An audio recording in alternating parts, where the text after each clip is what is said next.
Hello, welcome back to दोस्तों। आपका educational star 4.4 में फिर से एक बार स्वागत है। जैसा कि हमने आपसे वादा किया था कि हम मतलब मोशन चैप्टर का न्यूमेरिकल की तरफ आगे बढ़ेंगे, यानी कि उससे रिलेटेड जितने भी फार्मूले होंगे उस पर आज हम चर्चा करेंगे। पिछला लेक्चर अगर अटैम्प्ट नहीं किए तो वो ज़रूर कीजिएगा, क्योंकि उसके बिना ये क्लास आपके लिए पूर्णतः अधूरा ही रहेगा।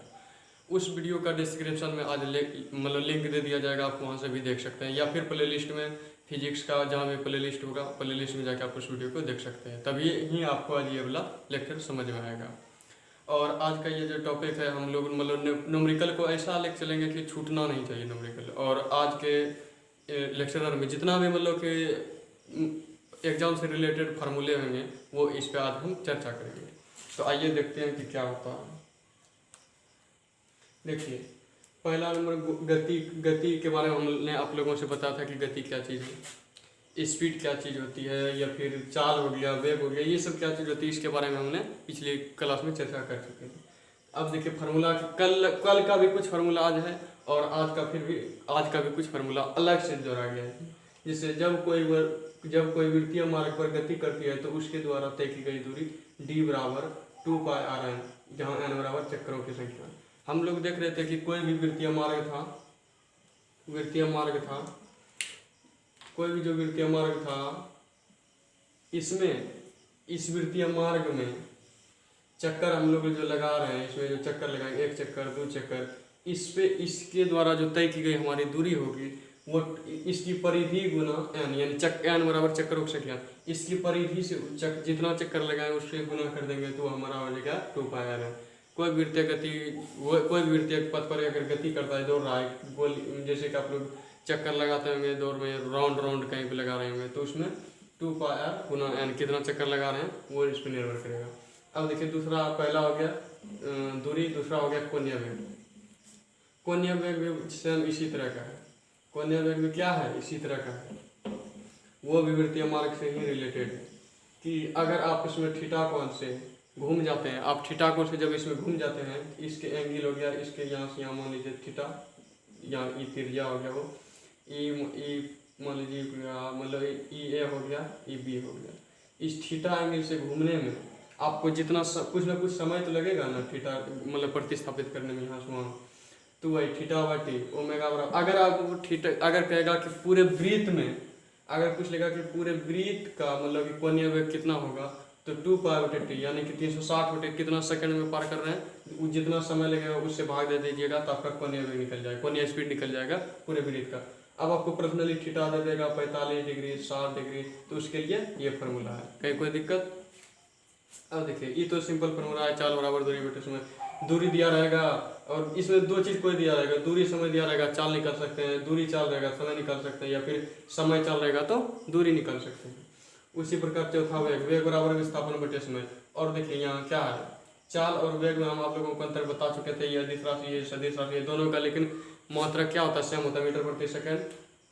इसमें यही होता है कि इसमें दिशा निश्चित होता है, इसमें दिशा निश्चित नहीं होता, लेकिन ई भी इकाई समय में तय की गई दूरी है, ई भी इकाई समय में तय की गई दूरी है इसमें, लेकिन इसमें निश्चित दिशा होती है सिर्फ।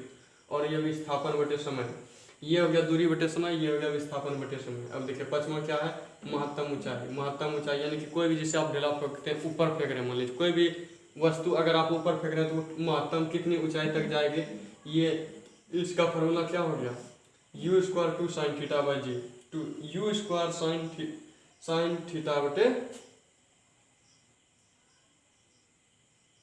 u square sine square theta by g, sorry ये स्क्वायर है, u square sine square theta by g. अब देखिए यहाँ u स्क्वायर के बारे में हम लोग जान रहे हैं, ये प्रारंभिक वेग है, साइन थीटा यानी जितना एंगल से आप ऊपर फेंक रहे हैं, आप कोई वस्तु को कितने एंगल से फेंक रहे हैं वो थीटा हो गया। और 2g, जी का मतलब क्या हो गया, गुरुत्वीय त्वरण। गुरुत्वीय त्वरण का मान होता है 9.8 मीटर प्रति सेकंड स्क्वायर। अब देखिए हमारा छठा हो गया त्वरण। त्वरण बराबर v माइनस u बटे टी। v बराबर अंतिम वेग, u बराबर प्रारंभिक वेग, ये इसकी चर्चा हम पिछले क्लास में कर चुके हैं। t बराबर समय। अगर हमको समय दिया रहेगा और मतलब अंतिम वेग और लास्ट वेग यानी प्रारंभिक वेग दिया रहेगा तो उससे त्वरण निकाल सकते हैं। या फिर अगर त्वरण बराबर एक और फॉर्मूला आता है क्या, जैसे बल बराबर द्रव्यमान गुणा त्वरण, तो यहाँ से त्वरण निकालिएगा बल बटे द्रव्यमान, बल बटे F बटे, ये ई फार्मूला भी हो सकता है इसका दूसरा फार्मूला। अब परास देखिए सातवां, प्रसरण किसी वस्तु मान लीजिए जैसे आप लोग भाला फेंक रहे हैं या फिर मतलब जो उसका रेंज होगा कितना रेंज तक जाएगा उसके लिए u square sine theta by g. U प्रारंभिक वेग साइन थीटा यानी कितना एंगल से आप फेंक रहे हैं उसको साइन से गुना कर दीजिएगा। जी बराबर गुरुत्व त्वरण। कोई दिक्कत? अब देखिए 8वां उड्डयन काल। उड्डयन काल मतलब आप मतलब कोई भी चीज़ कितनी वस्तु कितनी समय में आप यानी समय अगर निकाल लें, काल मतलब समय यानी टी बराबर क्या हो गया 2u साइन थीटा बाई जी। प्रारंभिक वेग को 2 से गुना कर दीजिए, साइन एंगल का बैठा दीजिए कितना डिग्री से आप फेंक रहे हैं या क्या कर रहे हैं, उसके बाद जी तो 9.8 मीटर प्रति सेकंड है। अब देखिए इसका क्या है, आज गति से संबंधित गैलीलियो के नियम के अनुसार इससे क्वेश्चन लगभग न्यूमेरिकल में अक्सर मतलब इससे न्यूमेरिकल आता ही था, इससे बन ही जाना चाहिए। भी बराबर, अब देखिए पहले हम लोग जानेंगे इसमें जो भी दिया गया उसमें ए हमारा त्वरण रहेगा, टी बराबर समय रहेगा, एस बराबर दूरी रहेगा, बी बराबर अंतिम वेग, यू बराबर प्रारंभिक वेग, एस टी बराबर टी वेग सेकंड। सिर्फ एस रहेगा तो दूरी, एस टी लगेगा तो टी वेग समय में, जैसे पढ़ते थे ना एस एम मैंने एनवे समय में, उसी प्रकार एस टी बराबर टी वेग समय में।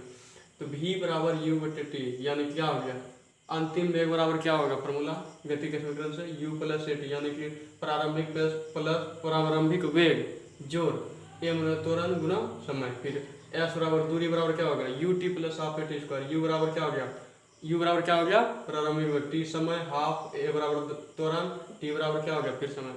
फिर वी स्क्वायर बराबर यू स्क्वायर प्लस 2s, फिर एस टी यानी टी वेग समय के लिए जो होगा हमारा दूरी क्या हो जाएगा यू प्लस ए बटे 2 इंटू 2t माइनस 1। जी का मान हम लोगों ने बताया था कि जी बराबर क्या होता है 99.8 मीटर प्रति सेकंड स्क्वायर। यहाँ से एक क्वेश्चन पूछेगा कि अगर कोई 10 kg वस्तु का 10 किलोग्राम वस्तु का द्रव्यमान है तो उसका मतलब कि क्या गुरुत्व त्वरण अगर 9.8 है तो उसका मतलब कि द्रव्यमान कितना न्यूटन हो जाएगा। तो 9.8 गुना यानी उस पर बल कितना लगेगा 10 kg लिख दीजिए, तो 10 ई कट गया क्या हो गया 98 न्यूटन। अब देखिए पृथ्वी, अब जी का मान हमारे पृथ्वी पर किस प्रकार निर्भर करता है। पृथ्वी है मान लीजिए हमारी पृथ्वी है और पृथ्वी से जब हम गुरुत्व तो कोई भी वस्तु पर फेंकेंगे तो वो हमारा निगेटिव में मान होगा जी का, और धरती से नीचे भी जाएगा तो वो निगेटिव, यानी पृथ्वी से आप कोई वस्तु को ऊपर फेंकिए या नीचे आप उसको दीजिए हमारा गुरुत्व त्वरण का मान निश्चित रूप से घटेगा, और पृथ्वी पे तो 9.8 मीटर है ये है। अब देखिए इसके लिए गति का समीकरण अलग से निकलता है, सेम चीज यही रहेगा, सिर्फ त्वरण की जगह हमारा जितना भी जैसे जहाँ त्वरण है इसके जगह क्या लग जाएगा जी लग जाएगा।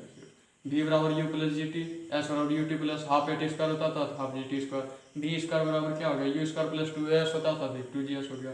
अब एक चीज़ हमेशा याद रखिएगा कि दूरी जब भी होगा विस्थापन से बड़ी होगा, विस्थापन के बराबर हो सकता है दूरी, लेकिन कभी भी विस्थापन से दूरी हमेशा कम नहीं हो सकती। विस्थापन से हमेशा दूरी क्या होगा बड़ी होगा और बराबर होगा। हमको आशा है कि आज के लेक्चर से आप लगभग जितने भी मतलब मोशन चैप्टर का जो भी होगा ऑब्जेक्टिव जितने भी आते हुए एग्जाम में मतलब कि न्यूमेरिकल टाइप से आप लोग से बन जाना चाहिए। तो आज के लिए इतना ही, अगला लेक्चर फिर आएगा इससे भी महत्वपूर्ण फोर्स बल पे लाएंगे यानी कि बल पे आने वाला है, तो आप लोग इसको फिलहाल के लिए स्नेह भरा लाइक दीजिए और सब्सक्राइबर को मतलब इंक्रीजिंग करते रहिए। आप लोगों से मतलब दुआ करेंगे। चलिए आज के लिए इतना है।